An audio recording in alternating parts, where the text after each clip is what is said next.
Yo guys, what is good? Welcome back on the Uncle Sharma channel. Happy 2025 to you all. Happy New Year. 2024 is over. A new year awaits us, but I did want to sit back and reflect with you guys on my favorite moments of 2024. One of the best years as an Interista. I'm sure if you even ask Interistas from the 70s, 80s, and 90s, the older Interisti, this has been a great year. So here today, we're looking at my top 10 best moments of 2024 with this Simone Inzaghi team. Of course, you guys let me know in the comments down below if you agree with mine or not. Try to keep it kind of in a chronological order. But before we get into it, make sure you leave a thumbs up, subscribe to the channel. 2024, we reached 10K.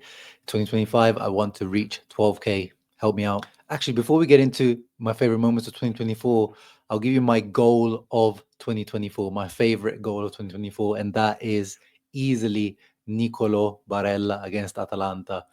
Yes, maybe it doesn't have too much meaning behind it. It was a game where Inter thrashed Atalanta, but Nico Barella, he never scores ugly goals. This one, left foot volley from outside of the box. What a goal this was. Absolutely world class. He scores a lot of goals like this, but this one, the way, the technique, the power, everything, that's my favorite. What's yours? Now, let's get into the top 10 of my favorite moments. Number one, this starts at the beginning of 2024, 6th of January. Yes, I am talking about that Davide Frattesi goal against Hellas Verona in the dying minutes. And we thought we weren't going to get the win. We thought we were not going to win the Scudetto, but Davide Frattesi turned up in the dying minutes. Bastoni hits the crossbar. There's chaos going on. There's another shot comes in, and then Frattesi, like a true poacher, fox in the box, comes up trump like he will later on in the season again, gets the goal. That celebration, iconic.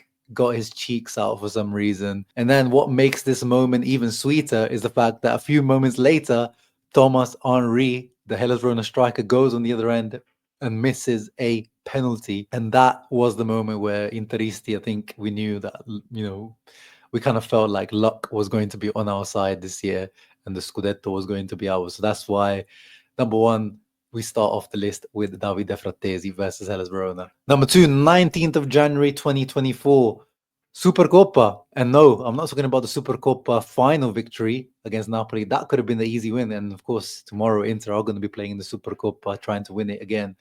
But actually, I've picked Inter's win against Lazio 3-0. It was stylish. It was polished. It was probably one of the best performances ever by Simone Inzaghi's Inter. If you have time, guys, with this Supercoppa games coming up, if you have time to go back and watch any game, I advise you to go watch this Inter versus Lazio Supercoppa game from last year. It was absolutely a lesson in football by Inter. By the end of this game, the Lazio players had a headache, they had a migraine, they wanted to fly home to Italy as soon as possible from Saudi Arabia. And that performance, I think, just helped us win against Napoli in the final because they just stood no chance if they watched that game before.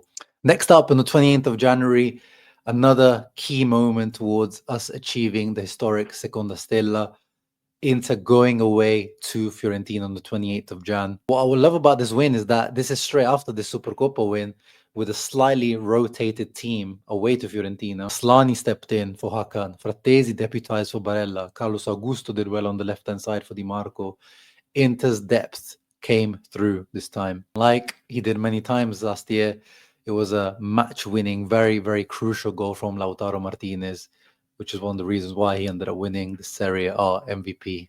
Oh man, how I miss that Lautaro. Number four, 4th of February 2024, Inter versus Juventus. Now, of course, the premise for me, I hate Juve more than any other team. Even a preseason friendly, I would put in my top 10 moments any year. But this was the win that we needed to kill all hopes of Juve, Allegri's Juve, kill the Scudetto hopes, and that's exactly what we did. The fact that we won it with a Gatti own goal, and we won it in Allegri 1-0 style, even sweeter. And actually, this was one of Benji Pavard's best performances, if not his best performance in an Inter shirt.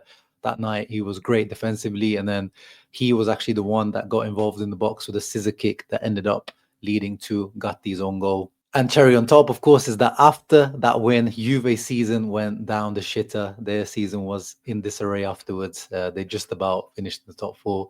So that makes it even sweeter. Number five, 10th of February 2024, underrated win away at the Olimpico, Inter 4, Roma 2 in a downpouring Olimpico. Maybe it is because of that rain that makes it so iconic and memorable to me. Following up the win against Juve with this tough win, we went down as well in this game, but we did not give up. This is where, we showed that true champion heart.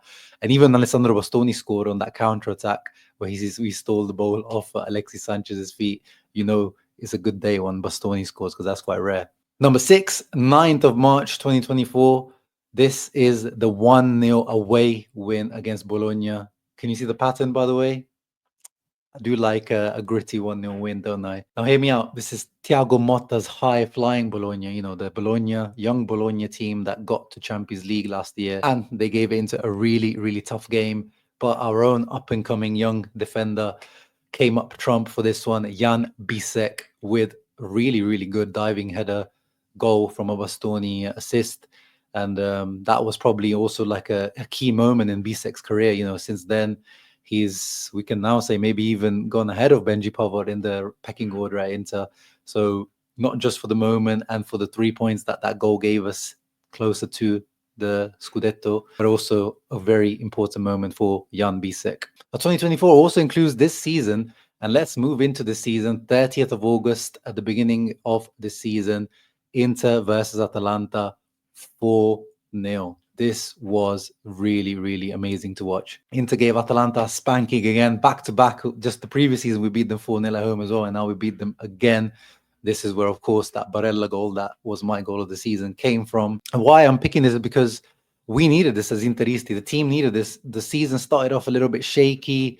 We needed this win, and the style that we won this game in was really important to give us that confidence to say, okay, remember, we are the best team in Italy by a big stretch. And this, yes, was, an Atalanta team that had some injury issues, let's be real. But at the same time, the way that Inter won this reminded everyone that Inter are the favourites. And if Inter don't win the Scudetto this season, it's going to be a big, big shame. Number 8, 18th of September 2024. This is a personal one. I got to watch Inter live finally after a few years of not watching them live away at the Etihad with my boy Persnich. Make sure you check out the vlog from the day if you haven't seen it. I guess you could say it was a boring 0-0, but I got to enjoy it. I think we played some good, solid football. And Man City back then was still good. Now I know they're a pretty awful team at the moment somehow. But back then, they still had Rodri, and he played that game. They were still in good form in the league and in the Champions League. I don't want people to think now, because they're playing badly now, that Inter maybe should have beat that Man City team. These types of performances always bring a bit of respect internationally too, so I always like to see that. And speaking of international respect, 6th of November, Inter 1, Arsenal 0. My goodness, this is one of my favorite wins, not just this year, ever. This has given me all the ammunition to troll on those Prem-tards, that weird rivalry that formed between Inter fans and Arsenal fans. And again, personal anecdote, I watched this game in a pub here in England, surrounded by Arsenal fans, which made it that much sweeter. It was a great victory with a heavily rotated team. That also made it sweeter. Hakan scoring the penalty and then defending in a very gritty way, Bisek getting his body in the way.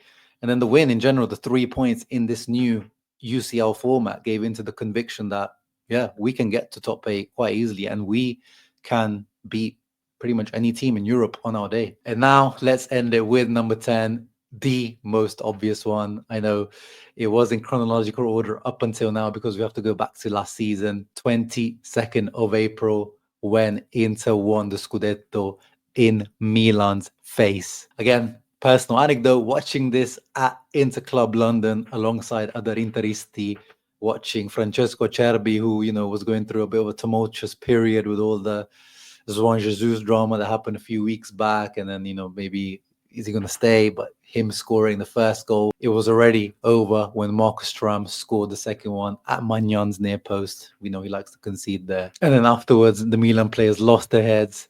Theo got sent off. Obviously, Denzel got sent off as well. Calabria, their captain, got sent off. And we got finally proper revenge for that Scudetto they won a couple of seasons back. Honestly, I could have not wrote the script for that Scudetto win any better. Thank you, script writers. And obviously that moment then led to those weeks of celebration afterwards, the open top bus celebrations around Milano, and seeing you guys and fans around the world enjoying that Scudetto, that Seconda Stella, really is going to be an unforgettable moment for me for the rest of my life. So well deserved for you, so well deserved for us all. What a year it was, 2024, for us all. Hope you guys enjoyed. Hope you guys enjoyed my coverage of our beloved Inter over the last year or so. Nothing is changing for 2025, guys. Don't worry. If anything, I'm going to try and make it better. What do you give this year? If you had to give it a rating, I just can't give it anything below an 8 or a 9 out of 10, to be honest. Yes, the UCL performances, the Atletico Madrid loss, maybe, that stings a little bit for sure. But my focus was always on getting these 2 stars onto our chest. Maybe I could have had a Coppa Italia in there, but we did get the Supercoppa and a Scudetto, the 2nd star. So to me, and the style that we did it in, perfect, almost perfection. Honestly, I wouldn't change anything. I enjoyed every bit of Inter's 2024, and hopefully Simone Inzaghi and the boys, starting from this week with the Supercoppa, give us an even better 2025. Hope you guys enjoyed that video. Let me know in the comments down below your favorite moments of 2024. Is the ones I missed out? Maybe some of the little detail, little funny moments that you want to think about, or maybe some negative moments that you want to talk about. And of course, what is your favorite goal of 2024? Let me know in the comments down below. Leave a thumbs up, subscribe to the channel. See you on the next one. Ciao ragazzi, always, Forza Inter in 2024 or 2025 or forever.